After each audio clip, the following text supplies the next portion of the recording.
Di sini kita dapat melihat ada pipa, yang dimana di dalam pipa tersebut ada kabel listrik. Memang kabel listrik ini sudah tidak ada aliran listriknya, akan tetapi peletakannya dapat menyebabkan kecelakaan, yang dimana bisa membuat pengunjung tersandung. Bahkan ini dapat menyebabkan kecelakaan bagi lansia, orang tua, ataupun anak.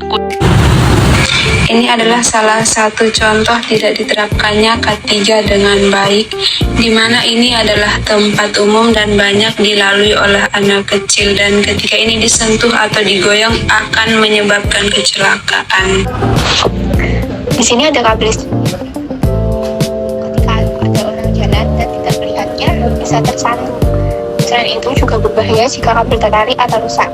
Cara mengatasinya, kabel harus dirapikan menggunakan pelindung kabel. Jadi di sini ada penerapan K3 yang salah, yaitu plafon yang mengalami kerusakan akan berpotensi runtuh, merupakan bahaya fisik dalam K3 karena dapat menimbulkan resiko tertimpa material, sehingga perlu segera dilakukan perbaikan dan pengamanan area.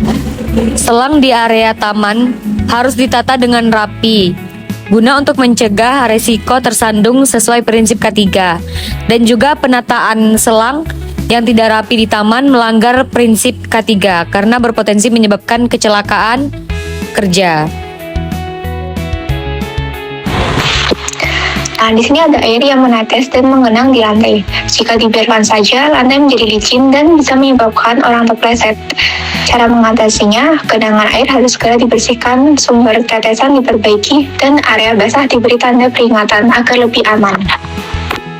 Jadi di sini saya akan menjelaskan K3 yang tidak benar atau salah, yaitu kabel yang menjalar ke bawah serta kondisi atap yang berlubang pada sambungan kabel merupakan potensi bahaya listrik dan fisik dalam K3 karena dapat menyebabkan resiko tersandung, konsleting, dan sengatan listrik, sehingga perlu dilakukan kembali penataan kabel yang baik serta perbaikan secara tersegera.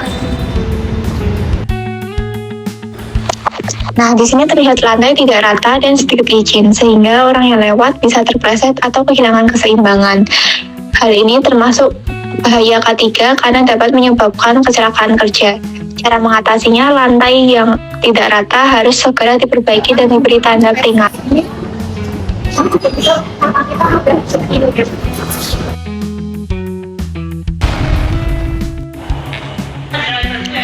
Di sini kita dapat melihat tirai yang berantakan, kemudian di belakang tirai dan di samping tirai ada batu, yang dimana batunya tidak satu atau dua, dan hal ini dapat menyebabkan kecelakaan bagi pengunjung, khususnya bagi anak kecil yang suka bermain di belakang tirai tersebut atau pada tirai ini, dan dapat menyebabkan kecelakaan atau tersandung pada anak-anak.